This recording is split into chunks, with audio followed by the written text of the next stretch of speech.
శంకరాచార్యుల వారి చరిత్ర. ఈ భరతవర్షం ఎంతోమంది మహానుభావుల పుట్టినిల్లు. రామానుజాచార్యులు, మధ్వాచార్యులు, అన్నమాచార్యులు, రాఘవేంద్ర స్వామి వంటి జగద్గురువులు నడయాడిన తపోభూమి. అలాంటి కోట్ల నక్షత్రాలు పుట్టిన ఈ భరతఖండానికి శంకరాచార్యుల వారు భారత జాతికి ఉజ్వల మార్గం చూపిన హిమాచల శిఖరం అనడంలో ఏమాత్రం సందేహం లేదు. కేరళ రాష్ట్రంలో పూర్ణా నదీ తీరంలో కాలవటి అనే గ్రామం ఉంది. ఆ గ్రామంలో శివగురువు, ఆర్యాంబ అనే పుణ్య దంపతులు నివసిస్తుండేవారు. శివగురువు శివుడిని ప్రాణప్రదంగా ఆరాధించేవాడు. ఒకానొక సమయంలో సంతానం కోరి శివుడు కోసం తపస్సు చేశాడు శివగురువు. అతని తపస్సును శివుడు మెచ్చుకొని స్వప్నంలో దర్శనమిచ్చాడు. ఏం వరం కావాలో కోరుకోమన్నాడు. అప్పుడు శివగురువు తనకు సంతానాన్ని ప్రసాదించమన్నాడు. శివుడు అజ్ఞానులైన దీర్ఘాయువు గల పిల్లలు కావాలా, లేక అల్పాయువుగా ఉండే ఒక జ్ఞాని అయిన పిల్లాడు కావాలా అని అడిగాడు. అప్పుడు శివగురువు శివుడిని జ్ఞాని అయిన అల్పాయుష్కుడైన పుత్రుడినే వరంగా కోరుకున్నాడు.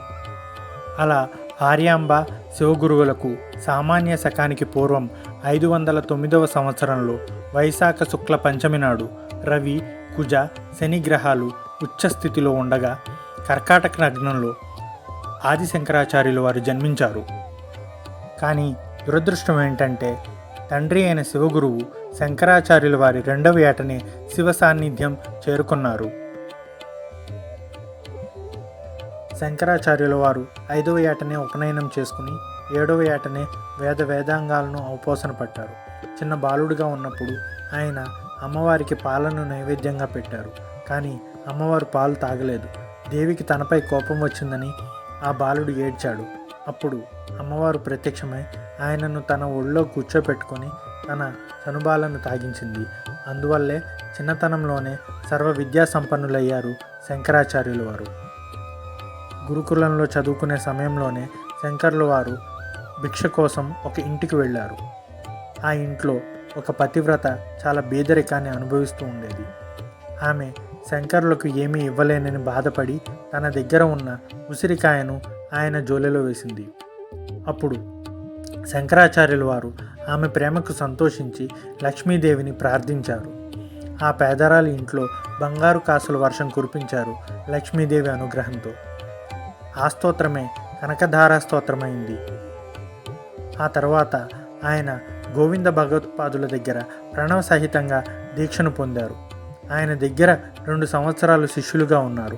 ఆ తర్వాత గురువాజ్ఞ మేరకు కాశీక్షేత్రానికి వెళ్ళి శివుడిని పూజించి వ్యాస మహర్షిని ధ్యానించి బ్రహ్మసూత్రాలకు భాష్యం రాశారు. శంకర్ల వారి ఆయువు పుట్టినప్పుడు 8 సంవత్సరాలు. తపస్సు చేసి ఇంకొక 8 సంవత్సరాల ఆయువును పెంచుకున్నారు. వేదవ్యాసుడు శంకర్ల వారు రాసిన బ్రహ్మసూత్ర భాష్యాన్ని మెచ్చుకొని ఇంకొక 16 సంవత్సరాలు ఆయనకు వరంగా ప్రసాదించారు. సూర్యచంద్రులు ఉన్నంత వరకు బ్రహ్మసూత్ర భాష్యం వెలుగొందుతుందని శంకర్లకు వరాన్ని ఇచ్చారు. శంకర్లు మాహిష్మతి నగరం వెళ్ళి మండన మిశ్రునితో అతని భార్య అయిన ఉభయభారతితో వాదన చేసి వారిని ఓడించి మండన మిశ్రునితో వేదములను ప్రమాణములుగా అంగీకరింపచేశారు. శంకర్ల వారి తల్లిగారైన ఆర్యాంబకు తుది గడియలు సమీపించినప్పుడు ఆమెకు వేదాంత తత్వమును బోధించాడు. సన్యాసి అయినప్పటికీ తల్లి మరణిస్తే స్వయంగా అంత్యక్రియలు చేశారాయన. శంకర్లు అద్వైత సిద్ధాంతాన్ని లోకానికి ప్రసాదించిన జ్ఞానమూర్తి. శంకర్ల వారు వేద ధర్మమును పరిరక్షించడానికి భారతదేశంలో నలుదిక్కుల 4 పీఠాలను స్థాపించారు. అవి పూర్వాంనాయం, దక్షిణాంనాయం, పశ్చిమాంనాయం, ఉత్తరాంనాయం. పూర్వాంనాయం దీనినే గోవర్ధన మఠం అంటారు.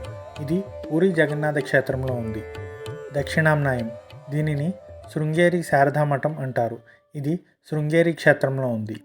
పశ్చిమాంనాయం దీనిని ద్వారకా మఠం అంటారు. ఇది ద్వారకా క్షేత్రంలో ఉంది. ఉత్తరాంనాయం దీనినే జ్యోతిర్మఠం అంటారు. ఇది బదరీ క్షేత్రంలో ఉంది. ఈ 4 మఠాలు ఋగ్వేద, యజుర్వేద, సామవేద, అథర్వణ వేదాలను భారతదేశంలో నలుదిక్కులా ప్రచారం చేస్తాయి. అలా సనాతన ధర్మాన్ని విశ్వవ్యాప్తంగా పటిష్టం చేసిన పునాదిరాయి ఆది శంకరాచార్యుల వారు. వీడియో నచ్చితే లైక్ చేయండి, షేర్ చేయండి, సబ్స్క్రైబ్ చేయండి. అలాగే మీ విలువైన అభిప్రాయాన్ని కామెంట్ రూపంలో తెలియజేయండి. సబ్స్క్రైబ్ బటన్ పక్కన ఉండే గంట సింబల్ని యాక్టివేట్ చేయడం ద్వారా మా కొత్త కంటెంట్ని నోటిఫికేషన్ రూపంలో పొందండి. Thank you all.